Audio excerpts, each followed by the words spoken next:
கர்த்தருடைய பரிசுத்த நாமத்திற்கு மகிமை எசேக்கியேலுடைய தொடர் தியானத்திற்கு உங்களை நாங்கள் அன்போடு வரவேற்கிறோம். இருந்த வண்ணமாக நம் கண்களை மூடி ஜெபிப்போம். பரிசுத்தமுள்ள பிதாவே, ஆசீர்வதிக்கப்பட்ட மாலை பொழுதிலே ஜீவனுள்ள தேவனாகி உம்மை நாங்கள் ஆராதிக்கவும், தேவனுடைய வார்த்தைகளை தியானிக்கவும் நீர் எங்கள் மேல் பாராட்டின நல்ல தயவுக்காய் நாங்கள் நன்றி சொல்லுகிறோம். இந்த மாலை வேளையிலும் கர்த்தர் எங்களோடு பேசும்படியாய் நாங்கள் ஜெபிக்கிறோம். இயேசு கிறிஸ்துவின் நாமத்தில் வேண்டுகிறோம் பிதாவே, ஆமென். எசேக்கியேல் தீர்க்கதரிசன புஸ்தகத்தினுடைய தொடர் தியானம். எசேக்கியேலை கர்த்தர் அற்புதமாய் உள்ள வச்சு அனுப்புறார் அப்படிங்கிறத நம்ம பார்த்தோம். அதாவது பொதுவாக மக்களுடைய புரிந்து கொள்ளுதல் என்னன்னு கேட்டீங்கன்னா, எருசலேமிற்கு சிறையிருப்பிற்கு சென்ற கோத்திரங்கள் அப்படின்னு சொல்லும் பொழுது 2 கோத்திரங்களை தான் எப்பொழுதுமே சொல்லுவார்கள். ஒன்று யூதா, இன்னொன்று பென்யமீன். 2 கோத்திரங்கள் எங்க போச்சு? சிறையிருப்பிற்குள் போனது. யூதா கோத்திரம் சிறையிருப்பிற்குள் போனது என்பதற்கு ஆதாரம், அடையாளம் யாருன்னு கேட்டீங்கன்னா, தானியேல், மிஷாவேல், அசரியா. இவர்கள் எந்த கோத்திரம்? யூதா கோத்திரம். அதே போல பென்யமீன் கோத்திரம் சிறையிருப்பிற்குள் போனது என்பதற்கு ஆதாரம் யாருன்னு கேட்டீங்கன்னா, மொர்தெகாயும் எஸ்தரும். பென்யமீன் கோத்திரம் என்பதை நாம் அறிந்திருக்கிறோம். ஆனால் இங்கே ஒரு விஷயத்தை நீங்கள் உன்னிப்பாய் கவனிக்க வேண்டும். கர்த்தர் இந்த 2 கோத்திரங்கள், மெஜாரிட்டியான கோத்திரங்களுக்குள்ள ஒரு நபரை ஆண்டவர் உள்ளே வைத்து அனுப்புகிறார். ஒரு ஃபேமிலி மட்டும் உள்ள போகுது. அந்த ஃபேமிலி யார் ஃபேமிலினா? எசேக்கியேல் ஃபேமிலி. அந்த எசேக்கியேல் ஃபேமிலி எந்த கோத்திரம்னு கேட்டிங்கன்னா, லேவி கோத்திரம். எப்படி இருக்கும் யோசிச்சு பாருங்க. Tribe of Levi. இப்போ ஆண்டவர் எதற்காக எசேக்கியேல் என்கிற லேவி கோத்திரத்தை உள்ள வச்சு அனுப்புறாருன்னு கேட்டீங்கன்னா, இவர்கள் திரும்பவுமாக எருசலேமிற்கு வருவார்கள் என்பதை ஆண்டவர் அவர்களுக்கு சொல்லுகிறார். they will come back to Jerusalem. யூதா கோத்திரமும் பென்யமீன் கோத்திரமும் மட்டும் சிறையிருப்பிற்குள் போயிருந்திருப்பார்கள் என்று சொன்னால், இவர்கள் திரும்பி வரும் பொழுது ஆலயம் கட்டி அந்த கட்டப்படுகிற அந்த ஆலயத்திற்கு எப்படி இவர்கள் ஆசாரியனை கண்டுபிடிப்பார்கள்? எந்த கோத்திரத்திலிருந்து ஆசாரியனை இவர்கள் எடுப்பார்கள்? யூதா கோத்திரத்திலிருந்து ஆசாரியனை எடுக்க முடியுமா? பென்யமீன் கோத்திரத்திலிருந்து ஆசாரியனை கொண்டு வர முடியுமா? ஆனால் ஆசாரியன் வர வேண்டும் என்று சொன்னால் எந்த கோத்திரத்தில் வர வேண்டும்? லேவி கோத்திரத்திலிருந்து வர வேண்டும். ஆகையினாலே எசேக்கியேல் என்கிறதான ஒரு லேவி கோத்திரத்து ஆசாரியனை ஆண்டவர் எங்கே அனுப்புகிறார் என்று சொன்னால், சிறையிருப்பிலே அனுப்புகிறதை நீங்கள் கவனிக்கிறீர்கள். ஆமென். ஸோ கர்த்தருடைய திட்டம் பார்த்தீங்கன்னு சொன்னால், எப்போதுமே பார்த்தீங்கன்னு சொன்னால் ஒரு பியூட்டிஃபுல் பிளான் இருக்கும். இந்த மக்கள் திரும்பி வருவார்கள் என்கிறதான நம்பிக்கையே யார் தான் என்று சொன்னால் எசேக்கியேல் தான். அப்படின்னா கர்த்தர் யாரை தான் பயன்படுத்துகிறார் சொன்னால் எசேக்கியேலை தான் பயன்படுத்துகிறார். அந்த எசேக்கியேல் ஆண்டவர் மெண்ட் பண்ணி மோல்டு பண்ற விஷயம் இருக்கு பார்த்தீங்களா, அது ரொம்ப அற்புதமான விஷயம். அவருக்கு காண்பிக்கிற தரிசனங்கள் இதுவரை வேதாகமத்தில் வேற யாரும் பார்த்திராத தரிசனங்களை யார் பார்க்கிறார்னு சொன்னா எசேக்கியேல் பார்க்கிறார். அதாவது இந்த எசேக்கியேல் நீங்க படிக்கணும் அப்படின்னு சொல்லி ஆரம்பித்தீங்கனாலே, ஃபர்ஸ்ட் சாப்டர் நீங்க கிராஸ் பண்ணிட்டீங்கன்னா படிச்சிடலாம். எங்கே நின்றுவீங்கன்னு கேட்டீங்கன்னா, முதல் அதிகாரத்தை எடுத்து வாசிக்க ஆரம்பிக்கும் பொழுது 1வது வசனத்தை படிக்கும் பொழுது ஒரு இன்ஃபர்மேஷன் இருக்கு. யாரு எப்ப போனா சிறைப்பட்டவர்கள், தரிசனம் என்று சொல்லி. 2வது வசனத்தை படிக்கும் பொழுது ஒரு ராஜாவினுடைய பேர் இருக்கிறது, எந்த வருஷம் என்று இருக்கிறது. 3வது வசனத்தை படிக்கும் பொழுது எந்த லொக்கேஷன், கேபார் நதி, கல்தேயர் தேசம், நான் ஆசாரியனுடைய குமாரன், பேர் எசேக்கியேல், இதெல்லாம் கரெக்டாக வந்துடுது. 4வதிலிருந்து ஆரம்பித்தாலே அதற்கப்புறம் போக போக ஒரு கடினமான ஒரு விஷயமாக தோன்றும். அதாவது வடக்கே இருந்து புசல் காற்று, பெரிய மேகம். இந்த காத்துலையும் மேகத்திலையும் என்ன கலந்து வருதுன்னா, அக்கினி கலந்து வருது. பெரிய புயல் காற்று வருது, அந்த புயல் காற்று கூட மேகம் வருகிறது, இந்த காற்றோடும் மேகத்தோடும் கலந்து வருது, அக்கினியும் கலந்து வருது. அதை சுற்றிலும் பிரகாசம், அதன் நடுவில் அக்கினிக்குள்ளிருந்து விளங்கிய சொகுசாவின் நிறமும் உண்டாயிருந்தது. அப்புறம் 4 ஜீவன், இப்படி சக்கரத்திற்குள் சக்கரம், இப்படி பல விஷயங்கள் இருக்கிறது. இது என்னன்னு கேட்டீங்கன்னா, இந்த தரிசனங்களை காண்பித்து, கர்த்தர் இந்த முழு பிரபஞ்சமும் எனக்குள்ளாகத்தான் இருக்கிறது, இந்த பிரபஞ்சத்தை ஆண்டவர் சரணாலயமாக ஆண்டவர் வைத்திருக்கிறார் என்கிறதான காரியத்தை ஆண்டவர் எசேக்கியேலுக்கு சொல்லுகிறதை நீங்கள் கவனிக்கிறீர்கள். 2ஆம் அதிகாரத்திற்கு வரும் பொழுது, மனுபுத்திரனே நீ உன் காலூன்றி நில் என்று சொல்லிவிட்டு 2ஆம் அதிகாரத்தில் ஒரே ஒரு விஷயத்தை தான் கர்த்தர் சொல்ல வருகிறார் எசேக்கியேலுக்கு. அது என்னன்னு கேட்டீங்கன்னு சொன்னா, நீ சொல்லு, நீ அவங்களுக்கு பயப்படாத, அவர்கள் கடின இருதயம் உள்ளவர்கள், கலக வீட்டார், அவர்கள் கேட்டாலும் சரி கேட்காட்டியும் சொல்லு என்று சொல்லி கர்த்தர் அவர்கள் எசேக்கியேலுக்கு சொல்லுவதை நீங்கள் கவனிக்கிறீர்கள். அவங்க கேட்க மாட்டாங்க, ஆனாலும் சொல்லு நீ. அப்ப கர்த்தர் என்ன செய்கிறார் என்று சொன்னால், ஒரு சுருளை அவனுடைய கையிலே கொடுத்து இதை சாப்பிடு அப்படின்னு சொல்லுகிறார். ஆனால் அந்த சுருளுக்குள்ள பார்த்தீங்கன்னு சொன்னால் உள்ளும் புறமும் எழுதப்பட்டிருந்தது, புலம்பல்களும் தவிப்பும் எழுதப்பட்டிருந்தது அப்படின்னு சொல்லுகிறார். அப்போ நீ வாங்குறது, நீ கையில வைக்கிறத எடுத்து சாப்பிடுன்னு சொல்லும் பொழுது அவர் சாப்பிடுகிறார். சாப்பிடும் பொழுது அது தேனை போல தித்திப்பாய் இருந்தது என்று சொல்லுகிறார். கர்த்தர் எசேக்கியேலுக்கு என்ன புரிய வைக்கிறார் என்று சொன்னால், சிறையிருப்பின் புலம்பல்களையும் அழுகைகளையும் நான் என்ன செய்வேன் என்று சொன்னால் தேனை போல தித்திப்பாக மாற்றுவேன் என்று சொல்லி கர்த்தர் சொல்லுகிறார் என்பதை நீங்கள் கவனிக்கிறீர்கள். 4ஆம் அதிகாரத்தினுடைய 2வது பகுதியை நாம் கடந்த வாரத்தில் தியானித்தோம், எசேக்கியேலின் அப்பம் என்ற ஒரு விஷயத்தை. இன்றைக்கு 4ஆம் அதிகாரத்தினுடைய முதல் 8 வசனங்களை நாம் தியானிக்க ஆண்டவர் நமக்கு உதவி செய்வாராக. இந்த 4ஆம் அதிகாரத்தினுடைய முதல் 8 வசனங்களுக்கு நான் கொடுக்கிற தலைப்பு, பாவத்தின் பாரமும் கிறிஸ்துவின் கிருபையும் என்கிற தலைப்பில் நான் இன்றைக்கு உங்களுக்கு சில விஷயங்களை சொல்ல ஆசைப்படுகிறேன். கர்த்தர் எசேக்கியேல் தீர்க்கதரிசிக்கு என்ன சொல்லுகிறார் என்று சொன்னால், 1வது வசனத்தை நீங்கள் வாசியுங்கள். எசேக்கியேல் 4ஆம் அதிகாரத்தினுடைய 1வது வசனம். மனுபுத்திரனே, நீ ஒரு செங்கல்லை எடுத்து அதை உன்முன் வைத்து அதன் மேல் எருசலேம் நகரத்தை வரைந்து, எருசலேம் நகரத்தை வரைந்து 2-3 வசனத்தை வாசிச்சிருங்க. அதற்கு விரோதமாக முற்றுகை போட்டு, அதற்கு விரோதமாக கொத்தளங்களை கட்டி, அதற்கு விரோதமாக மண்மேடு போட்டு, அதற்கு விரோதமாக இராணுவங்களை நிறுத்தி, சுற்றிலும் அதற்கு விரோதமாக மதிலடிக்கும் இயந்திரங்களை வை. மேலும் நீ ஒரு இருப்பு சட்டியை வாங்கி அதை உனக்கும் நகரத்துக்கும் நடுவாக இருப்பு சுவராக்கி அது முற்றுகையாய் கிடக்கும்படிக்கு உன் முகத்தை அதற்கு நேராய் திருப்பி அதை முற்றுகை போட்டு கொண்டிரு. இது இஸ்ரவேல் வம்சத்துக்கு அடையாளம். இப்போ அத்தனை தரிசனத்தையும் ஆண்டவர் காண்பிச்சிட்டாரு, சாப்பிடுன்னு சொல்றாரு, இப்படி பல விஷயங்களை ஆண்டவர் அவரை ரெடி பண்ணி கொண்டு வர்றார். இப்போ ஆண்டவர் என்ன பண்ணிட்டான்னு சொன்னால், எசேக்கியேலை கூப்பிட்டு ஒரு செங்கலை எடுத்து நீ என்ன பண்ணுன்னு சொன்னால் அதை உனக்கு முன்பாக வைத்து அந்த செங்கல் மேலே எருசலேம் நகரத்தை வரைங்கிறார். இப்போ ஒரு டிராயிங் மாஸ்டராகவும் மாற வேண்டியது இருக்குது. எப்படிலாம் ஆண்டவர் ட்ரெயின் பண்ணுறாரு பாருங்க. இதை பார்த்தீங்களா, இந்த எருசலேமில் எசேக்கியேல் வரைஞ்ச படத்தை பார்க்குறீங்களா? ஸ்க்ரீனில் தெரியுதா உங்களுக்கு? தெரியலையே பின்னால். நம்மளையெல்லாம் வரைய சொன்னால் நம்ம என்ன வரைஞ்சிருக்கோம்னு தெரியல. ஆண்டவர் இப்படி ஒரு படம் வரைஞ்சு, அது என்னெல்லாம் வரைஞ்ச, இது உங்களுக்கு இந்த படம் மட்டும் தான் தெரியுது. இதில் பார்த்தீங்கன்னு சொன்னால் என்னெல்லாம் இருக்குன்னு சொன்னால், எருசலேம் நகரத்தை வரையணும். அது எதை எடுத்து வரையணும்னா செங்கல் எடுத்து வரையணும். அந்த செங்கல் என்பது எருசலேம் நகரத்தினுடைய கட்டடங்களை குறிக்கிறது. எதில் கட்டடம் கட்டுவாங்க? செங்கலை கட்டுவாங்க. அப்போது செங்கல் எடுத்து வர, அப்புறம் அதற்கு விரோதமாய் முற்றுகை போடு. அதாவது சுற்றிலும் அது முற்றுகை போடப்பட்டிருக்கிறது. கொத்தளங்களை கட்டி அது ஒரு கோட்டை மாதிரி கட்டு அப்படின்னு கட்ட சொல்லியிருக்கிறார்.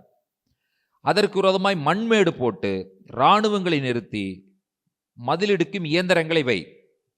பொக்லிங் மிஷினை கொண்டு வந்து வைங்கிறார் ஆண்டவர். அப்போதான் என்ன தெரியும், எருசலேம் இடிக்கப்படுகிறது. அடுத்தது இருப்பு சட்டியை வாங்கி அதை உனக்கும் நகரத்துக்கும் நடுவாக இருப்பு சுவராக்கு. இப்போ என்ன பண்ணணும்னா ஒரு வடச்சட்டி எடுக்கணும், இல்லாட்டி தோசைக்கல் எடுத்து என்ன பண்ணு, நீ வரைஞ்சிருக்கீல அந்த செங்கல்ல எருசலேம், அந்த வரைஞ்சிருக்கிற அந்த எருசலேம்னுடைய அந்த படத்திற்கும் உனக்கும் நடுவே அந்த இரும்பு சட்டியை வச்சிரு. அப்போ அந்த பக்கம் என்ன இருக்கு? நீ வரைஞ்ச எருசலேம் பட்டணம் முற்றுகை போடப்பட்டிருக்கு. இந்த பக்கம் யார் இருக்கிறா? நீ இருக்கிற. நடுவு யார் இருக்கிறது? நடுவில் உனக்கு என்ன வைக்கப்பட்டிருக்கிறது? இரும்பு சட்டி வைக்கப்பட்டிருக்கிறது என்று சொல்லப்படுகிறது. இப்போ 1வது வசனத்திலிருந்து 3வது வசனம் வரைக்கும் எருசலேமின் முற்றுகை. செங்கல் மீது நகரம் வரையப்பட்டது. பாவத்தின் நிமித்தமாக தேவனுடைய ஜனங்கள் முற்றுகைக்குள்ளாக வருகிறார்கள். இப்போ ஒரு நகரம் முற்றுகை போடப்படுகிறது. முற்றுகை போடப்பட்ட நகரத்தினுடைய நிலை எப்படி இருக்கும் என்று சொல்லி கேட்டீர்கள் என்று சொன்னால், யாருடைய கை, யார் வெற்றி பெறுவார்கள் என்பது எதை பொறுத்து இருக்கிறது என்று சொன்னால், ஒரு நகரம் இருக்கிறது. நகரத்தை சுற்றிலும் எதிரிகள் வந்து சூழ்ந்து விட்டார்கள். உள்ள இருக்கிறவன் ஜெயிப்பானா, இவன் இருக்கிறவன் ஜெயிப்பானாங்கிறதுக்கு 2 விஷயம் இருக்கு. அவன் கையில், உள்ள இருக்கிறவன் கையில் தண்ணியும் சாப்பாட்டுக்கு உண்டான பொருட்களும் போதுமான அளவு இருந்ததுன்னா அவன் உள்ளே இருந்து என்ன பண்ணுவான்? தண்ணி குடிச்சிட்டு சாப்பிட்டு பேசாம அமைதியா இருந்துட்டு இருப்பான். வெளியே இருக்கிறவனுக்கு சாப்பாடு குறைஞ்சிருச்சு, அவன்கிட்ட தண்ணி இல்லை அப்படின்னு சொல்லும்போது அவன் என்ன பண்ணுவான்னு சொன்னா, விட்டுறலாம்ப்பா, இனிமேல் நமக்கு இங்கே சாப்பாடு இல்லை, நம்ம என்ன பண்ணிடலாம், நம்ம தேசத்தை நோக்கி போயிடலான்னு சொல்லி அவன் போயிட்டான்னா அவன் வெளியே வந்துடுவாங்க. ஒருவேளை இவனுக்கு சாப்பாடெல்லாம் நல்லா ஃபுல்லாக எல்லாம் கொண்டு வந்திருக்கான், உள்ளே இருக்கிறவன் சாப்பிட்டே இருக்கிறான், அவனுக்கு வேற வழியே கிடையாது, குறைஞ்சிக்கிட்டே வருது. ஒரு சூழ்நிலை வரும் பொழுது என்ன ஆகுன்னு சொல்லி கேட்டீங்கன்னு சொன்னால், அவனுக்கு உணவே இல்லை என்ற சூழ்நிலை வரும் பொழுது அவன் செஞ்சிருவான், சாப்பாடு இல்லை தண்ணி இல்லை, பேசாமல் என்ன அடைஞ்சிடலாம், சரணடைந்து விடலாம் என்று சொல்லி சரணடைந்து விடுவான். இப்போ 4ஆம் அதிகாரத்தினுடைய முதல் 8 வசனங்களை நீங்கள் பார்க்கும் பொழுது எருசலேம் முற்றுகை போடப்படுகிறது. இந்த முற்றுகை போடப்பட்ட எருசலேம் ஜெயிச்சதா அல்லது முற்றுகை போடப்பட்ட எருசலேம் வீழ்ந்ததா என்பதனுடைய அடையாளமாகத்தான் கர்த்தர் 9வது வசனத்திலிருந்து தானியங்களினால அப்பங்களை சுடும்படி ஆண்டவர் எசேக்கியேலுக்கு சொல்லுகிறார். அது முற்றுகை சூழ்நிலையில் இருக்கிறபடினால, இவன் முற்றுகையில் இருக்கும்பொழுது பார்த்தீங்கன்னு சொன்னால் நினைச்சவழி சாப்பிட மாட்டான். ஒரு வேளை சாப்பிட்டு பேசாமல் அமைதியாக இருப்பான், குறைஞ்சிடக்கூடாது. அப்போ அமைதியாக பேசாமல் இருந்துக்கிறது. அப்புறம் அடுத்த நாளுக்கு வச்சுக்கணும். அவன் வெளியே போக வரைக்கும் இருக்கிற தானியத்தை வச்சு என்ன பண்ணணும், நம்ம சாப்பிடணும். ஒரே நாளில் 3 வேளை 4 வேளை சாப்பிட்டு முடிச்சிட்டோம்னு சொன்னால் அப்புறம் நமக்கு தானியம் இருக்காது சொல்லி முற்றுகைக்குள்ளாக இருக்கிற நகரத்தின் மக்கள் என்ன செய்வார்கள் என்று சொன்னால், ஒரு வேளை சாப்பிடுவார்கள். சாப்பிட்டு கொஞ்சம் கொஞ்சம் தண்ணியை குடிச்சுக்கிட்டு பேசாமல் அமைதியான, எந்த வேலையும் இல்லை, சிட்டி விட்டு வெளியே போக முடியாது, இருக்கிறத சாப்பிட்டு என்ன பண்ணணும், பேசாமல் அமைதியாக தான் இருக்கணும். அதுக்கு நமக்கு கொரோனா காலம் எப்படிங்கிறது உங்களுக்கு தெரியும் இல்லையா? ஆனால் நமக்கு நல்ல சாப்பாடு கிடைச்சி, சாப்பாடு கிடைக்கலன்னு சொல்ல முடியாது. எங்கே இருந்தாவது என்ன பண்ணிடுவாங்க, யாராவது ஏதாவது கொடுத்து சாப்பிட்டாங்க. வண்டிகள்லாம் கொண்டு போய் நம்மளாம் என்ன பண்ணோம், எல்லாம் தக்காளி சாப்பாடு புளி சாப்பாடுலாம் செஞ்சு வேனில் கொண்டு போய் எவ்வளோ சாப்பாடு கொடுத்தோம், நம்ம எவ்வளோ காய்கறிகளை கொடுத்தோம், டிஸ்ட்ரிபியூட் பண்ணோம். காலையில் ஆனால் டீச் பண்ண வேண்டியது, மத்தியானம் ஆனால் காய்கறிகளை வாங்கிட்டு போய் மக்களுக்கு கொடுக்க வேண்டியது. அதுக்கப்புறம் அரிசியெல்லாம் சாப்பாடெல்லாம் செஞ்சு பேக் பண்ணி வண்டியில் மாஸ்கை போட்டுட்டு, வண்டியை விட்டு கீழே இறங்காமல் கைக்கு க்ளவுஸ் போட்டுட்டு வண்டி போய் நினைச்சுன்னா அதுக்குள்ளே சாப்பாடு இருக்குதுங்கிறது எப்படி தான் கண்டுபிடிப்பாங்கன்னு தெரியாது. தெருவில் இருக்கிறவங்களும் டக்குன்னு வந்துடுவாங்க, சூழ்ந்துருவாங்க. 5 மினிட்ஸில் என்ன ஆயிருந்துன்னா எல்லா சாப்பாடு பொட்டலமும் போயிடும். ஆனால் இது கொரோனா கிடையாது, இது முற்றுகை. ஆண்டவர் அதான் சொல்கிறார். என்ன சொல்கிறாருன்னு பாருங்க. 17வது வசனத்தை வாசிங்கள். எசேக்கியேல் 4:17. நான் 16 இருந்து வாசிங்க. 16, 17. பின்னும் அவர், மனுபுத்திரனே, இதோ அப்பமும் தண்ணீரும் அவர்களுக்கு குறையவும். கவனிச்சிங்களா? மனுபுத்திரனே, இதோ அப்பமும் தண்ணீரும் அவர்களுக்கு குறையவும், அவனவன் திடுக்கிடவும். அவனவன் ஐயோ இல்லையே என்ன பண்ண போறோம் அப்படி என்று சொல்லி திடுக்கிடவும், அவர்கள் தங்கள் அக்கிரமத்திலே வாடி போகவும். அவனுக்கு முற்றுகையில் இருக்கிறதுனால அவன் அக்கிரமத்தில் என்ன செய்கிறான், வாடி போகவும். நான் எருசலேமிலே அப்பம் என்னும் ஆதரவு கோலை முறிக்கிறேன். போச்சா, எப்பம் என்னும் ஆதரவு கோலை முறிக்கிறேன். அவர்கள் அப்பத்தை நிறையின்படியே விசாரத்தோடு சாப்பிட்டு தண்ணீரை அளவின்படியே திடுக்கிடுதலோடு குடிப்பார்கள். முற்றுகையினுடைய சூழ்நிலை இதுதான். அப்போ ஜனங்கள் பாவத்தினால் முற்றுகைக்குள்ளாய் இருக்கிறார்கள். இப்போ இரும்பு சட்டி எடுத்து என்ன பண்ண சொன்னாருன்னு சொல்லி கேட்டீங்கன்னு சொன்னா, எசேக்கியேல் வரைந்த அந்த டிராயிங்க்கு நடுவே ஆண்டவர் வைக்க சொல்றார். அதனுடைய பொருள் என்னவென்று சொல்லி கேட்டீர்கள் என்று சொன்னால், மனிதனுக்கும் தேவனுக்கும் இடையே ஒரு பெரிய இரும்பு திரை இருக்கிறது. பாவத்து நிமித்தமாக மனிதன் என்ன செய்கிறான் என்று சொன்னால், தேவனை விட்டு பிரிந்து காணப்படுகிறான். Sin always makes a separation. பாவம் எப்பொழுதுமே ஒரு பெரிய பிரிவை உண்டாக்கும். யாருக்கு இடையில ஒரு பிரிவை உண்டாக்கும் என்று சொன்னால், தேவனுக்கும் நமக்கும் இடையில ஒரு பெரிய பிளவை ஏற்படுத்துவது பாவம். Division, separation. டிவிஷன்னாலே அங்கே என்ன இருக்காதுன்னு சொல்லி கேட்டிங்கன்னா அமைதி இருக்காது. செப்பரேஷன்னாலே அங்கே என்ன இருக்காது என்று சொன்னால் ஒரு சமாதானம், சந்தோஷம் இருக்கவே இருக்காது. அப்போது இது ஒரு பெரிய டிவிஷன் அப்படிங்கிறத புரிய வைக்கிறதற்காகத்தான் ஆண்டவர் என்ன சொல்கிறாருன்னு சொன்னால், இரும்பு சட்டி எடுத்து வைப்பா அப்படிங்கிறார். இதெல்லாம் யாருக்கு புரியணும்னு கேட்டிங்கன்னா எசேக்கியேலுக்கு புரியணும். எசேக்கியேலுக்கு ஏன் இதை புரிய வேண்டும் என்று சொன்னால், அப்பொழுதுதான் இவரால் என்ன செய்ய முடியும் என்று சொன்னால், தேவனுடைய வார்த்தையை அழுத்தமும் திருத்தமாக, ஆணித்தரமாக இவர் சொல்ல முடியும். எசேக்கியேல் தீர்க்க தரிசன புஸ்தகத்தினுடைய முதல் அத்தியாயங்கள் எசேக்கியேலை ஆண்டவர் ஒரு அற்புதமான தீர்க்க தரிசன ஊழியத்திற்கென்று ஆண்டவர் அவரை தயார் செய்து கொண்டிருக்கிறார் என்பதை நீங்கள் புரிய வேண்டும். அப்போ முதல் 3 வசனங்களில் நாம் என்ன புரிகிறோம் என்று சொன்னால், எருசலேம் பாவத்து நிமித்தமாக, அக்கிரமத்து நிமித்தமாக முற்றுகைக்குள்ளாக இருக்கிறது. அந்த பாவத்து நிமித்தமாக, அக்கிரமத்து நிமித்தமாக எருசலேமிற்கும், அதாவது தேவனுடைய ஜனங்களுக்கும் தேவனுக்கும் இடையிலே ஒரு பெரிய பிளவு, பிரிவு, டிவிஷன், செப்பரேஷன் ஏற்பட்டிருக்கிறது என்பதை ஆண்டவர் எசேக்கியேலுக்கு புரிய வைக்கிறார். இப்பொழுது 4, 5, 6 3 வசனங்களை வாசிக்க கேட்போம். எசேக்கியேல் 4ஆம் அதிகாரம் 4, 5, 6 3 வசனங்கள். நீ உன் இடப்பக்கமாய் ஒரு கழித்து படுத்து அதின்மேல் இஸ்ரவேல் வம்சத்தாரின் அக்கிரமத்தை சுமத்திக்குள். நீ அந்த பக்கமாய் ஒரு கழித்திருக்கும் நாட்களின் இலக்கத்தின்படியே அவர்களுடைய அக்கிரமத்தை சுமப்பாய். அவர்களுடைய அக்கிரமத்தின் வருஷங்களை உனக்கு நாட்கணக்காய் எண்ண கட்டளையிட்டேன். 390 நாட்கள் வரைக்கும் நீ இஸ்ரவேல் வம்சத்தாரின் அக்கிரமத்தை சுமக்க வேண்டும். நீ இவைகளை நிறைவேற்றின பின்பு மறுபடியும் உன் வலது பக்கமாய் ஒரு கழித்து யூதா வம்சத்தாரின் அக்கிரமத்தை 40 நாள் வரைக்கும் சுமக்க வேண்டும். ஒவ்வொரு வருஷத்துக்கு பதிலாக ஒவ்வொரு நாளை உனக்கு கட்டளையிட்டேன். இப்ப பாவத்தை சுமந்த தீர்க்கதரிசி எசேக்கியேல் அவர் சொல்லுகிறார், கர்த்தர் சொல்லுகிறார், நீ என்ன பண்ணணும்னு சொல்லி கேட்டா, இடது பக்கமாய் ஒரு கழித்து படுக்க வேண்டும். ஒரு சைடா சாஞ்சு படு. அப்ப நீ என்ன பண்ணணும்னா, இஸ்ரவேல் வம்சத்தாருடைய அக்கிரமத்தை உன்மேல் சுமத்திக்கொள். அடுத்த பக்கமா திரும்ப சாஞ்சு படு. திரும்ப அவர்களுடைய அக்கிரமத்தை சுமக்க வேண்டும். அப்ப ஒரு பக்கமா சாய்ந்து படுக்கும் பொழுது நீ 390 நாட்கள் யாருடைய அக்கிரமத்தை சுமப்பாய்? இஸ்ரவேலுடைய வம்சத்தை அக்கிரமத்தை சுமப்பாய். அடுத்த பக்கமாக ஒரு கழித்து படுக்கும் பொழுது நீ 40 நாட்கள் யாருடைய அக்கிரமத்தை சுமப்பாய்? யூதாவினுடைய அக்கிரமத்தை சுமப்பாய். இப்ப நீங்க ஒரு கேள்வி கேட்கலாம், என்னங்க இஸ்ரவேலுக்கு 390, யூதாவுக்கு வெறும் 40, அப்படியே டிராஸ்டிக்கா குறைஞ்சிருச்சு இல்லையா? 390ங்கிறது ஒரு வருஷத்திற்கு அதிகமானது. 365 நாட்கள் ஒரு வருஷம் சொன்னா 390ங்கும் பொழுது ஒரு வருஷமும் அட்லீஸ்ட் ஆல்மோஸ்ட் ஒரு மாசமும். அப்போ 13 மாதங்கள் இஸ்ரவேலுக்கும், 40 நாட்கள் ஒரு மாதமும் 10 நாளும் தான் யூதாவுக்கும் சொல்றீங்களே, இது எதனால் அப்படின்னு சொல்லி நீங்க கேள்வி கேட்டீங்கன்னா, இஸ்ரவேல் யூதா என்று சொல்லி தேசம் 2ஆக பிரிந்த பொழுது இஸ்ரவேலை ஆட்சி செய்த மொத்த ராஜாக்களின் எண்ணிக்கை 19. இந்த 19 ராஜாக்கள்ல ஒரு ராஜா கூட நல்ல ராஜா இல்லை, ஆண்டவருக்கு பிரியமான ராஜாக்கள் இல்லை. யூதாவை ஆட்சி செய்த ராஜாக்களின் எண்ணிக்கை 20. இந்த 20 ராஜாக்கள்ல மொத்தம் 8 ராஜாக்கள் நல்ல ராஜாக்கள். இப்போ அந்த டைம் பீரியடை பார்த்தீங்கன்னு சொன்னா, இஸ்ரவேல் என்கிற தேசம் முழுமையுமாக கம்ப்ளீட்டா என்னாச்சுன்னு சொல்லி கேட்டீங்கன்னு சொன்னா, பாகத்திற்குள்ளும் விக்கிரகத்திற்குள்ளும் இருந்தது. ஆனால் யூதா 8 ராஜாக்களின் நிமித்தமாக, நல்ல ராஜாக்களின் நிமித்தமாக கொஞ்ச காலம் தேவனுடைய பிள்ளைகளாக, தேவனுக்கு ஏற்ற பிரியமான ஜனங்களாக வாழ்ந்தார்கள்.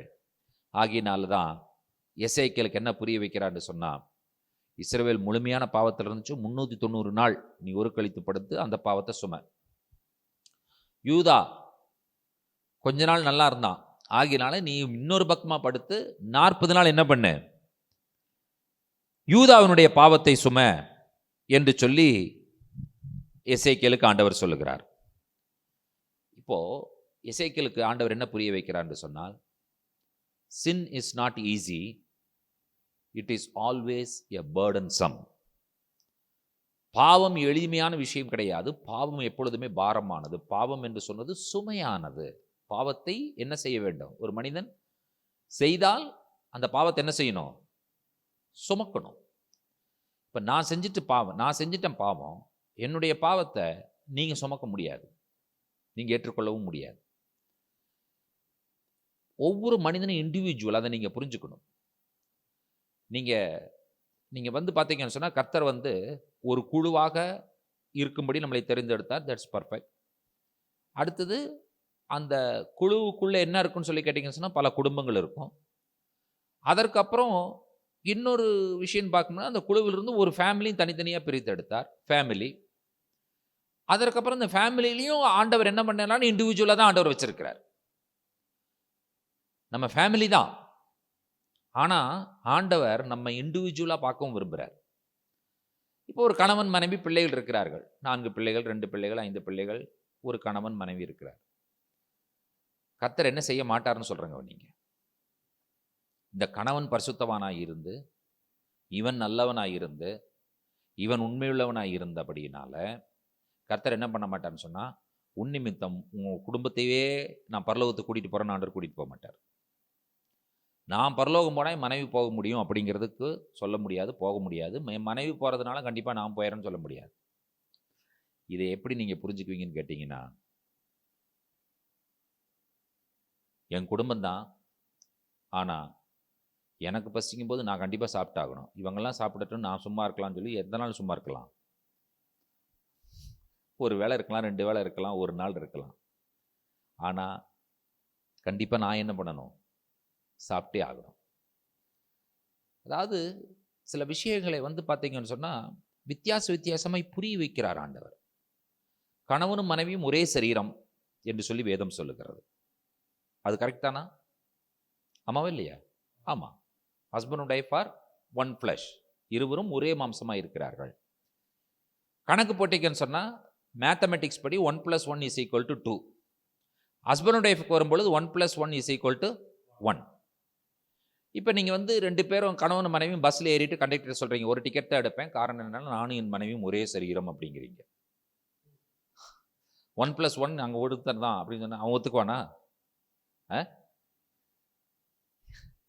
அவன் சொல்லுவான், விசில் அடிச்சுட்டு, சார் 2 மென்டல் ஏறி இருக்கிறாங்க பஸ்ஸில், கொஞ்சம் இறக்கி விடுங்க சார் அப்படின்னு சொல்லி டிரைவர் கூப்பிட்டு சொல்லுவான்.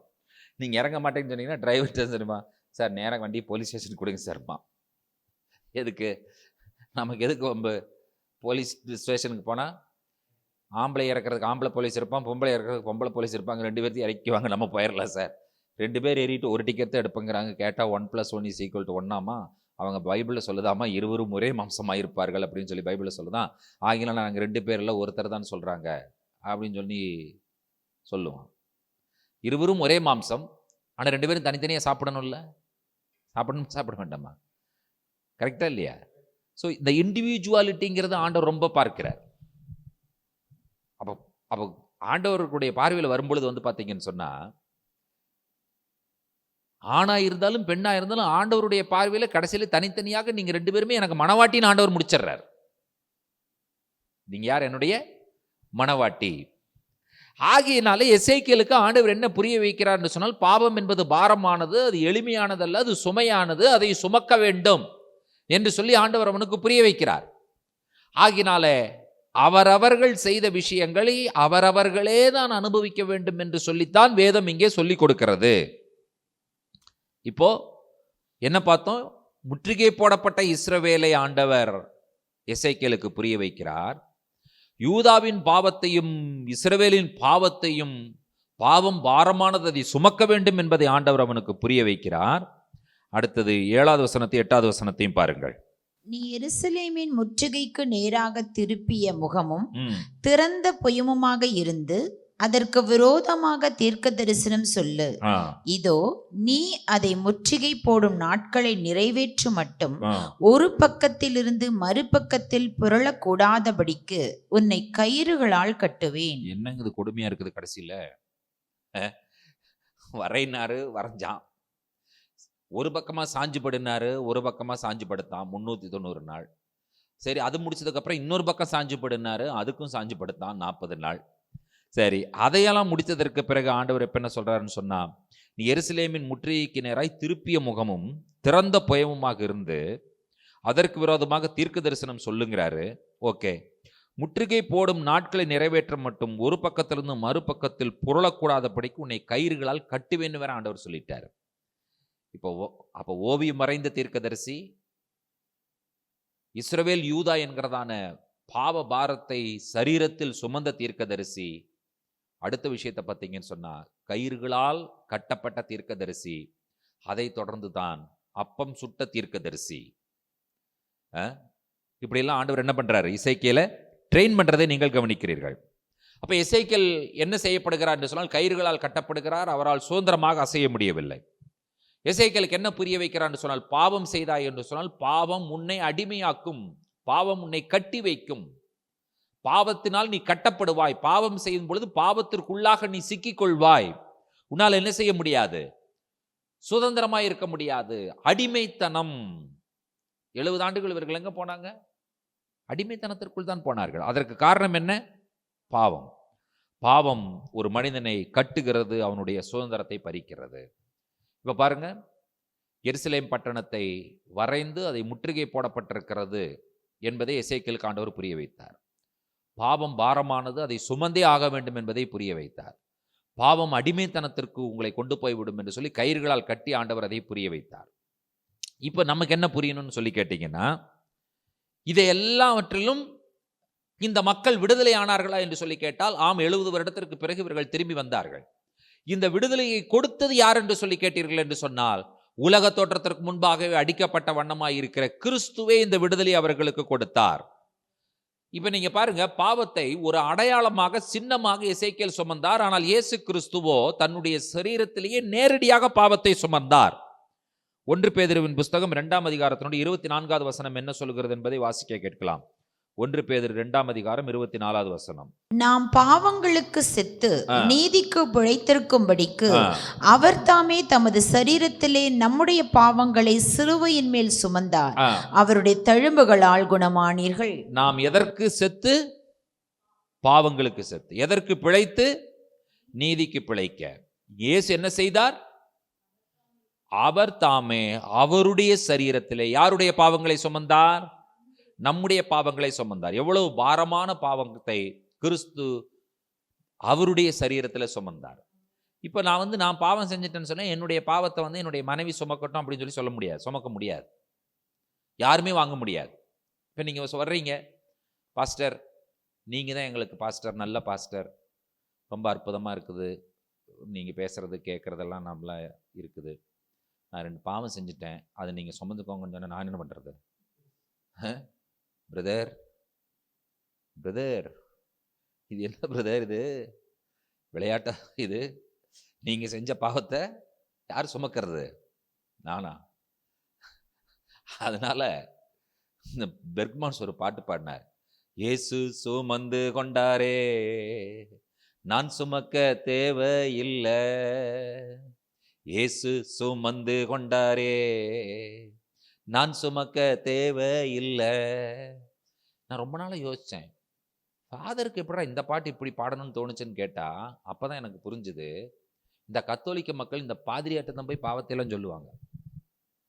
அவர் இப்படி பேசாமல் இப்படி உட்காந்துருப்பார் ஒரு சேரில், இந்த சைடில் பார்த்தீங்கன்னு சொன்னால் இப்படி ஓட்ட மாதிரி இருக்கும். நீங்கள் பார்த்துருக்கீங்களா? ஆமாம், இந்த சைடில் இப்படி இருக்கும். அவர் இப்படி நேராக இப்படி பார்த்து உட்காந்துருப்பார், சைடில் ஓட்டமாக இருக்கும். அவன் முழங்கால் போட்டு காது கேட்குற மாதிரி ஓதுவான், எல்லா பாவத்தையும் மந்திரம் சொல்கிற மாதிரி சொல்லுவான். இவர் கேட்டுக்குவார். இவர் கேட்டு நீ என்ன பண்ணுவார்னு எனக்கு தெரியாதானா? ஜெபமாலையில் இருக்கிறத ஏதோ ஒன்று சொல்கிறாங்க, பட் எனக்கு தெரியல, அது சொல்கிறாங்கன்னு வைத்துக்கொள்ளுங்கள். இப்போ இவர் பார்த்தாரு, இது ஒவ்வொருத்தரையும் சொல்லி நான் கேட்டு எனக்கு பாரத்தை வர்றதுக்கு பதிலாக பாட்டை பாடி அவனுக்கு சொல்லி கொடுத்துடலாம், நீ என்கிட்ட சொல்லாதப்பா, நான் சுமக்க முடியாது. யார் சுமந்து கொண்டா? இயேசு சுமந்து கொண்டார். ஆகினால பாதிரியார் நான் சுமக்க தேவையில்லை அப்படின்னு சொல்லி தான் ரொம்ப அழகா பாடியிருக்காருன்னு நான் நினைச்ச ஒரு யூகம் எனக்கு. அப்போ ஒவ்வொருவரும் இந்த பாடலை பாடும் பொழுது அவர்களுக்கு என்ன புரிய வேண்டும் என்று சொன்னால், நான் செய்த பாவத்தினுடைய பாரத்தை நான் சுமக்க தேவையில்லை, அந்த பாவத்தை இயேசு சுமந்து விடுவார். இப்போ ஒரு கேள்வி, நான் செஞ்ச பாவத்தை இயேசு எப்ப சுமப்பார்? அதுதான் கரெக்ட். நான் செஞ்ச பாவத்தை இயேசு சுமக்கணும்னு சொன்னா அதற்கு ஒரே வழி, சுமையை அவர்கிட்ட கொடுக்கணும். இப்போ நான் வெயிட் தூக்கி வச்சிருக்கேன், நான் வந்து புலம்பிகிட்டே இருக்கிறேன், நானே வெயிட் தூக்கிட்டு இருக்கிறேன், நானே வெயிட் தூக்கிட்டு இருக்கிறேன் அப்படின்னு சொல்லிட்டே இருந்தேன்னா நான் தூக்கிட்டு தான் இருக்கணும். நான் ஒருத்தரை கூப்பிடணும், சார் இங்கே கொஞ்சம் வாங்க அப்படின்னு கூப்பிட்டு இந்த வெயிட்டை கொஞ்சம் தூக்கிக்கோங்க அப்படின்னு சொல்லி நான் என்ன பண்ணணும், அவர்கிட்ட கொடுக்கணும்.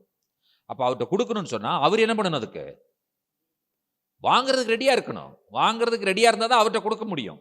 அப்போ கிறிஸ்து சொல்லுகிறார், நீ யாராக இருந்தாலும் என்னிடத்துல வா. கூப்பிட்டார்ல, யார் வரலாம் யார் வரக்கூடாதுன்னு ஆண்டவர் சொன்னாரா? கொஞ்சம் கருப்பாக இருக்கிறவங்களாம் கொஞ்சம் ஒதுங்கி நின்று, கொஞ்சம் மாநிறமாக இருக்கிறவங்களாம் இப்போ வா, அதற்கப்புறம் வெள்ளையாக இருக்கிறவங்களாம் லேட்டாக வா, இப்படியே சொன்னார். ஆண்கள்லாம் முதல்ல வந்துருங்க அப்படி சொன்னாரா? இல்லை கொஞ்சம் வயசானது 80க்கு மேலே இருக்கிறதெல்லாம் வா முதல்ல அப்படி சொன்னாரா? இல்லை வெள்ளைக்காரனால முதல்ல வா, இந்தியன்லாம் பின்னால் நில்லு அப்படி சொன்னாரா? இல்லை யூதனுக்கு தான் முதல்ல அவன் வரட்டும் அதுக்கப்புறம் புறஜாதி வரட்டும் அப்படி சொன்னாரா? நீ யாரா இருந்தாலும் சரி, என்னிடத்தில் வருகிற ஒருவனையும் நான் புறம்பே தள்ள மாட்டேன், நீ வா அப்படின்னு சொல்லி ஆண்டவர் சொல்லிட்டார். ஆண்டவர் வந்து ஒரு போர்டு வச்சுட்டு நிற்கிறார். என்ன போர்டு வச்சுட்டு நிற்கிறான்னு சொன்னால், வருத்தப்பட்டு பாரம் சுமக்கிறவர்களை நீங்கள் எல்லாரும் என்னிடத்தில் வாருங்கள், உங்கள் பாரங்களை நான் ஏற்றுக்கொள்ள நான் தயாராக இருக்கிறேன், என் பாரத்தை உங்கள் பாரத்தை என்கிட்ட கொடுங்க, நான் ஏற்றுக்கொள்கிறேன் போர்டோடு நிற்கிறார். நம்ம போர்டை பார்த்துட்டு பேசாமல் நடந்து போனோம்னா எப்படி இருக்கும்? ஒரு கதை சொல்லுவாங்க, நீங்கள் அந்த கதையை கேட்டிருப்பீங்க, கேட்டாலும் பரவாயில்ல இன்னும் திரும்ப சொல்கிறேன் நான். ஒரு அம்மா பெரிய பாரத்தை ஒரு மூட்டையை தூக்கிட்டு நடந்து போயிட்டு இருக்கு. அப்போது பின்னால் ஒரு மாட்டு வண்டி, அந்த மாட்டு வண்டியில் போகிறவர் பார்த்தாரு, இந்த வயசான அம்மா இவ்வளோ பெரிய மூட்டையை தூக்கிட்டு போகுதுன்னு சொல்லி, மூச்சு வாங்க போகுதுன்னு சொல்லி இந்த அம்மா கூப்பிட்றாருமா, நீங்கள் ஏன் இவ்வளோ கஷ்டப்பட்டு போகிறீங்க, இந்த பக்கத்து கிராமத்துக்கு தான் நான் போகிறேன், நீங்கள் எங்கே போய், நானும் இந்த கிராமத்துக்கு, அப்போ வண்டியில் ஏறுங்க, நான் உங்களை கொண்டே அங்கே விட்டுறேன்னு சொல்லி அந்த வண்டியில் அந்த அம்மாவை ஏற்றிட்டார். வண்டியில் ஏற்றி கொஞ்சம் தூரம் போகும்போது திரும்ப அம்மா மூச்சு வாங்குது.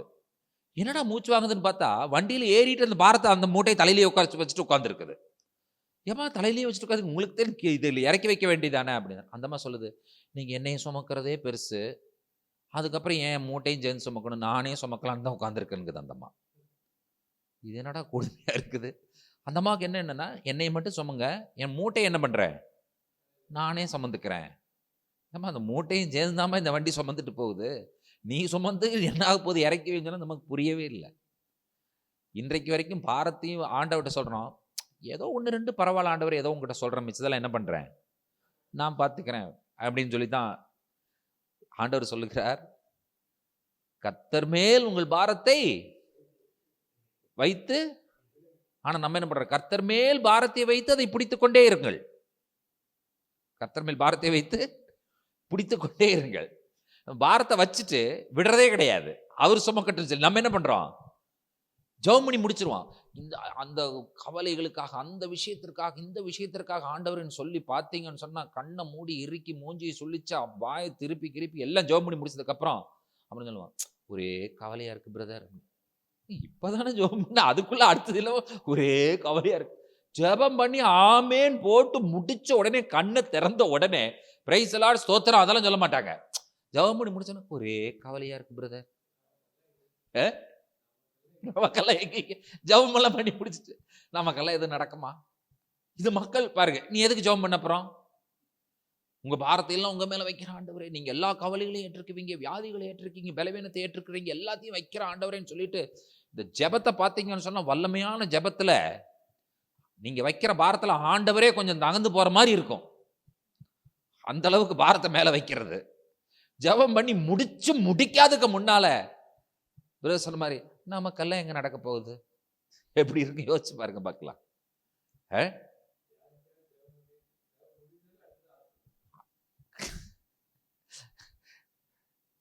இயேசு சுமந்து கொண்டார் என்று சொல்லி வேதம் சொல்லுகிறது. தன் பாவங்களை மறைக்கிறவன் வாழ்க்கை அடைய மாட்டான், அவைகளை அறிக்கை செய்து விட்டு விடுகிறவனோ இரக்கம் பெறுவான். நம்மால் என்ன பண்ணுவானா, பாவங்களை மறைக்கல, நான் அறிக்கை செய்யறேன், தொடர்ந்து செய்வேன். அதான் எதுக்கு ஞாயிற்றுக்கிழமை ஆண்டவர் வச்சிருக்கிறாரு? ஞாயிற்றுக்கிழமை சர்ச்சுக்கு வர சொல்ற, எதுக்கு வச்சிருக்கிறார் ஆண்டவர்? எதுக்கு வர சொல்ற? திங்கக்கிழமை சனிக்கிழமை வரைக்கும் என்ன செஞ்சேன்னா அதை வந்து ஞாயிற்றுக்கிழமை சொல்றதுக்கு தானே வர்றேன் நான். ஞாயிற்றுக்கிழமை வர்றதே அதுக்கு தானோ, பாவங்களை அறிக்கை செய்தணும். அப்புறம் திரும்ப போய் என்ன பண்றது, அதே பாவத்தை செஞ்சுட்டு திரும்ப ஞாயிற்றுக்கிழமை வந்தோடனே உச்சந்தலை முதல் உள்ளங்கால் வரை சுகமே இல்லை, எங்கள் பாவங்களை எங்களுக்கு மன்னியும் அப்படின்னு சொல்லி பாவத்தை திரும்ப அறிக்கை செய்ய வேண்டியது. எனக்கு ஒரே ஒரு விஷயம் தான் இன்னைக்கு வரைக்கும் புரியல. இந்த திருவிருந்துக்கு முன்னால் 3 நாள் சுத்திகரிப்பு மீட்டிங் நடத்துவாங்க. எதுக்குப்பா இந்த சுத்திகரிப்பு மீட்டிங் நடத்துகிற அப்படின்னு கேட்டால், அவன் சொல்கிறான் எல்லாம் பாவம் செஞ்சு அதெல்லாம் செஞ்சு வந்திருப்பானுங்க, அப்புறம் அவனுங்களை கொண்டு வந்து பந்தியில் உட்கார வைக்க முடியாது, அவனை என்ன பண்ணணும், சுத்தமாக போட்டு டெட்டால் சோப்பெல்லாம் போட்டு சுத்திகரிக்கிற கழுவுறேன் அப்படின்னு சொல்லி அவனை கழுவுறது. இதுக்கு தான் சுத்திகரிப்பு மீட்டிங். சரி, ஓகே, சுத்திகரிப்பு மீட்டிங் நடத்திட்டேன், அவனுக்கு கொடுத்தாச்சு. அப்போ அடுத்த தடவை நீ சுத்திகரிப்பு மீட்டிங் நடத்துறதுனுடைய பொருள் என்னன்னு சொன்னால், இன்னொரு சான்ஸ் இருக்குது, நீ செஞ்சுட்டுவான்னு தானே அர்த்தம். நடத்தக்கூடாது. ஏன் நீ செய்யாத, திரும்ப செய்யாத. நீ செஞ்சு நீ நடத்துறதுக்கு பொருள் என்னன்னு கேட்டீங்கன்னா செஞ்சுட்டு வா அப்படின்னு தான் அர்த்தம். எனக்கு என்னமோ இவங்க நடத்துகிற இந்த மீட்டிங்ல எனக்கு பெரிய உடன்பாடே இல்லவே இல்லை. எதுக்கு இது நடத்துகிறாங்கன்னே புரியல எனக்கு. இன்னொன்று என்னன்னு கேட்டிங்கன்னா, நீ நீ நடத்துகிற மீட்டிங்கில் சுத்திகரிப்பு நடக்குமா அல்லது இயேசு கிறிஸ்துவின் ரத்தத்தில் சுத்திகரிப்பு இருக்கா? நீங்கள் டாக்டர்கிட்ட போகிறீங்க தலைவலின்னு, டாக்டர் சொல்கிறாரு என்னப்பா பண்ணுது, ஒரே தலைவலிங்க டாக்டர். டாக்டர் நல்ல கூலாக சொல்லிடுறார், போய் சுகமாயிட்டு வாப்பா உனக்கு மருந்து கொடுக்குறேங்கிறார். நல்லா இருக்குல்ல கேட்குறதுக்கு, சுகமாயிட்டு வா.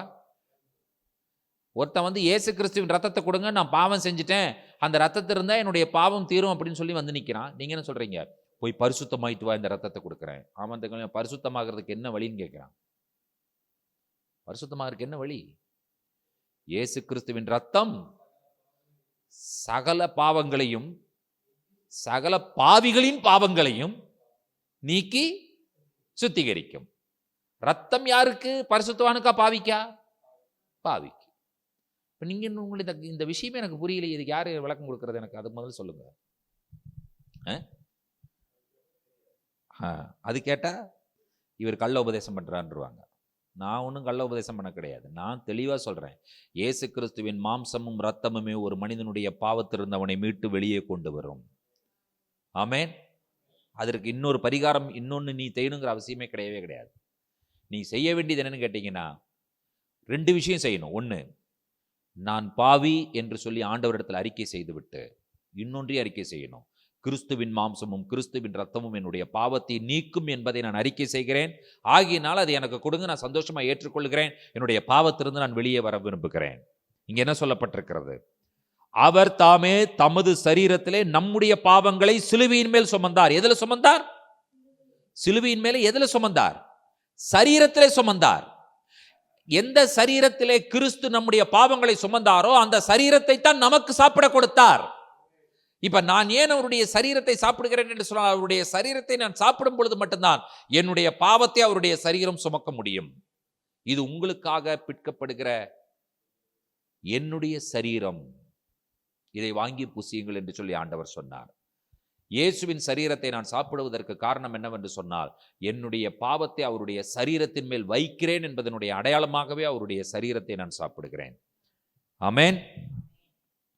சுவரை உடைத்தவர். இப்பொழுது எபேசியர் 2ஆம் அதிகாரம் 14வது வசனத்தை நீங்கள் வாசிக்கும் பொழுது ஒரு பெரிய பிரிவை ஆண்டவர் என்ன செய்கிறார் என்று சொன்னால் உடைக்கிறார். எபேசியர் 2:14 என்ன சொல்லுகிறது? எப்படியெனில் அவரே நம்முடைய சமாதான காரணராகி இருத்திரத்தாரையும் ஒன்றாக்கி பகையாக நின்ற பிரிவினையாகிய நடுச்சுவரை தகர்த்து. ஆமென். அப்போ எருசலேம் முற்றுகை போடப்பட்டிருக்கிறது. ஒரு இருப்பு சட்டி எடுத்து உனக்கு அந்த எருசலேமுக்கு உனக்கு நடுவா வைட்டார். அப்போ என்னன்னு கேட்டிங்கன்னா, sin separates the people from the presence of God. தேவனுடைய பிரசன்னத்திலிருந்து பாவம் ஜனங்களை பிரிக்கிறது. அந்த பிரிவினையை ஆண்டவர் தகர்த்தார் என்று சொல்லி பவுல் எபேசியரில் சொல்லுகிறார். இப்பொழுது எசேக்கியேல் கயிறுகளால் கட்டப்பட்டார். இயேசு என்ன செய்யப்பட்டார்? சிலுவையிலே கட்டப்பட்டார். கட்டப்பட்டவர்களாகிய நமக்கு விடுதலை ஆண்டவர் கொடுத்தார். யோவான் 8:36 வாசிக்க கேட்போம். ஆகையால் குமாரன் உங்களை விடுதலையாக்கினால் மெய்யாகவே விடுதலையாவீர்கள். குமாரன் உங்களை விடுதலையாக்கினால் மெய்யாகவே விடுதலையாவீர்கள் என்று சொல்லி சொல்லப்பட்டிருக்கிறது. கிறிஸ்துவையும் சிலுவையிலே கட்டப்பட்டார். கட்டுகளிலிருந்து விடுதலை கொடுக்க வேண்டும் என்று சொன்னால் கிறிஸ்து ஒருவர் மட்டுமே கட்டுகளிலிருந்து விடுதலை கொடுக்க முடியும். மனிதன் இன்றைக்கு பாவத்து நிமித்தமாக, மற்ற பல பிரச்சனைகள் நிமித்தமாக அவன் கட்டப்பட்டிருக்கிறான். வேதம் சொல்லுகிறது, கிறிஸ்து விடுதலையாக்கினால் மெய்யாகவே விடுதலையாவீர்கள் என்று சொல்லப்பட்டிருக்கிறது. எசேக்கியேல் தீர்க்கதரிசியின் மூலமாக நியாய தீர்ப்பை அறிவிக்கும்படி ஆண்டவர் கொடுத்தார், கட்டளையிட்டார். ஆனால் கிறிஸ்து என்ன செய்தார் என்று சொன்னால், அறிவிக்கப்பட்ட நியாய தீர்ப்பை இவர் சுமந்து கிருபையை ஆண்டவர் கொடுத்தார். கிருபை என்ன செய்கிறது என்று சொன்னால் விடுதலையாக்குகிறது என்பதை நீங்கள் புரிந்திருக்கிறீர்கள். கிருபை என்ன செய்கிறது? விடுதலையாக்குகிறது. இந்த எசேக்கியேல் தீர்க்கதரிசன புஸ்தகம் 4ஆம் அதிகாரத்தினுடைய முதல் பகுதியிலே நாம் கற்றுக்கொள்ள வேண்டியது என்னவென்று சொன்னால், பாவத்தை நாம் ரொம்ப லைட்டா எடுத்துக்கூடாது, லேசா எடுத்துக்கொள்ளக்கூடாது. நம்முடைய எல்லா பாவத்திற்கும் கிறிஸ்துவனுடைய பலி முழுமையானது. It is complete. அதில் என்ன இல்லைன்னா குறை கிடையவே கிடையாது.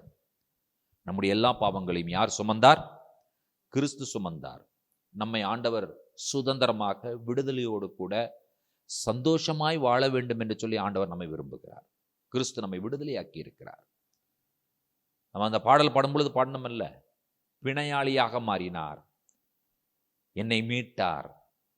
கிறிஸ்து தன்னையே கொடுத்து பிணையாக மாறி, ஜாமீனாக மாறி என்னை மீட்டெடுத்தார் என்று சொல்லி நாம் பார்க்கிறோம்.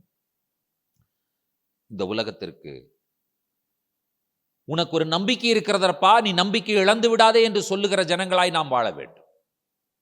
There is a hope for you. Don't lose your hope.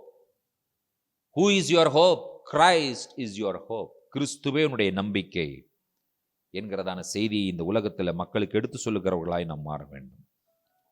எசேக்கியேலினுடைய வாழ்வு எப்படி இருந்தது என்று சொன்னால், பாவத்தை, அதன் விளைவாக வரக்கூடிய பாரத்தை அடையாளமாக சுமந்தார். ஒரு அடையாளம் தான் அவர். ஆனால் கிறிஸ்து அடையாளமாக சுமக்கவில்லை, உண்மையாகவே நம்முடைய பாவங்களை சுமந்தார். Ezekiel was symbolic and the Christ one was real. அது உண்மையானது. கிறிஸ்து பிரிவினை என்கிறதான அந்த சுவரை உடைத்தார். பாவத்திற்கும் மனிதனுக்கும் ஏற்பட்ட அந்த பிரிவு, தேவனுக்கும் மனிதனுக்கும் இடையில அந்த பாவம் என்ன செய்தனா பிரிவு ஏற்படுத்தினது. கிறிஸ்து என்ன சொன்னா, அந்த பிரிவில் பாவத்தை தள்ளிட்டு இவர் வந்து நின்று கொண்டார். அதனால் தான் பவுல் சொன்னார், தேவன் ஒருவரே, தேவனுக்கும் மனிதனுக்கும் மத்தியஸ்தரும் ஒருவரே. நமக்காக பரிந்து பேசுகிற மத்தியஸ்தராக யார் இருந்தார்? கிறிஸ்து இருக்கிறார் என்று சொல்லி நாம் வாசிக்கிறோம். ஆகையினால எசேக்கியேலினுடைய 4ஆம் அதிகாரத்தினுடைய முதல் பகுதியிலே நாம் நம்மை நோக்கி வருகிற தேவனுடைய வார்த்தை என்னவென்று சொன்னால், பாவத்தை விட்டு விலகுங்கள், கிறிஸ்துவின் கிருபையிலே நிலைத்திருங்கள், அடிமைத்தன வாழ்வை விட்டு சுதந்திரத்தில் வாழுங்கள், ரட்சிப்பு, விடுதலை, மீட்பு என்கிறதான சந்தோஷமான செய்தியை நல்ல செய்தியாக இந்த உலகத்துக்கு மக்களுக்கு என்ன செய்யுங்கள், அறிவியுங்கள் என்று சொல்லி கர்த்தர் சொல்லுகிறார் என்று சொன்னார். எசேக்கியேலை கர்த்தர் பயன்படுத்தினார். எதற்காக? ரட்சிப்பின் செய்தியை சந்தோஷமாய் மக்களுக்கு சொல்லுவதற்காக. ஆகையினால எசேக்கியேல் 4 அதிகாரங்கள் இன்றைக்கு வரைக்கும் நாம் முடித்திருக்கிறோம் தேவனுடைய கிருபையினால. இதை தொடர்ந்து அடுத்த வாரத்தில் 5ஆம் அதிகாரங்கள் 6ஆம் அதிகாரங்கள் இருக்கிற காரியங்களை பார்க்கலாம். நீங்கள் கேட்கலாம், எத்தனை வாரங்கள் இந்த எசேக்கியேல் தீர்க்க தரிசன புஸ்தகத்தினுடைய தொடர் செய்தி போகும் என்று சொல்லி. அது உங்களுக்கும் தெரியாது, எனக்கும் தெரியாது, கர்த்தருக்கு மட்டும்தான் தெரியும். ஆகையினால தயவு செய்து பொறுமையாக இந்த காலங்களிலே எசேக்கியேல் தீர்க்க தரிசன புஸ்தகங்களை வாசிக்க கர்த்தர் நமக்கு கிருபை செய்வாராக. கண்களை மூடி நாம் ஜெபிப்போம். மகா பரிசுத்தமும் கிருபையும் இரக்கமும் நீதி நிறைந்த எங்கள் அன்பின் பரலோக பிதாவே, இந்த ஆசீர்வதிக்கப்பட்ட அற்புதமான மாலை பொழுதற்காய் நாங்கள் நன்றிகளை சொல்லுகிறோம். ஆண்டவரே, பாவம் பாரமானது, அதை எளிமையாக எடுத்துக்கொள்ள முடியாது. ஆண்டவரே, நாங்கள் கட்டப்படவில்லை, கிறிஸ்து எங்களை விடுதலையாக்கி இருக்கிறார். நாங்கள் சுமக்க தேவையில்லை, கிறிஸ்து நீர் சுமந்து விட்டீர். உம்முடைய மாம்சமும் உம்முடைய இரத்தமும் எங்களை விடுதலையாக்க போதுமானது. அதற்காக நாங்கள் நன்றி சொல்லி மித்துதிக்கிறோம், ஸ்தோத்திரிக்கிறோம். ஆண்டவரே, கர்த்தர் எங்களுக்கு கொடுத்த கிறிஸ்து என்கிறதான விலையேற பெற்ற ஈவுக்காக, ரட்சிப்பிற்காக, விடுதலைக்காக, ஆசீர்வாதத்திற்காக நாங்கள் நன்றி சொல்லுகிறோம். கிறிஸ்துவில் எங்கள் நம்பிக்கையை நாங்கள் வைக்கிறோம். நாங்கள் வைக்கும் நம்பிக்கை ஒரு நாளும் வீண் போகாத ஆண்டவரே. எங்களை வெட்கப்படுத்த விடாமல் எங்களை பாதுகாக்கிற தேவன், பலப்படுத்துகிற தேவன், வழி நடத்துகிற தேவன். உம்முடைய மேலான கிருபைக்காக, இரக்கங்களுக்காக நாங்கள் நன்றி சொல்லுகிறோம். துதி கனமை உமக்கே ஏறெடுக்கிறோம். இயேசு கிறிஸ்துவின் நாமத்தில் வேண்டிக் கொள்கிறோம் பிதாவே, ஆமென். நம்முடைய கர்த்தராகிய இயேசு கிறிஸ்துவின் கிருபையும், பிதாவாகிய தேவனுடைய அன்பும், பரிசுத்த தேவாவியானவருடைய அன்யோன்ய ஐக்கியமும் சிநேகமும் நம் அனைவரோடும் கூட கர்த்தருடைய வருகை பரியந்தம் நீடித்து நிலைத்திருப்பதாக, ஆமென். என் ஆத்துமாவே கர்த்தரை ஸ்தோத்திரி, என் முழு உள்ளமையுடைய பரிசுத்த நாமத்தை ஸ்தோத்திரி. என் ஆத்துமாவே கர்த்தரை ஸ்தோத்திரி, கர்த்தர் செய்த சகல உபகாரங்களையும் மறவாது. ஆமென், ஆமென். தேங்க்யூ. God bless you. கர்த்தர் உங்களை ஆசீர்வதிப்பாராக. ஆமென்.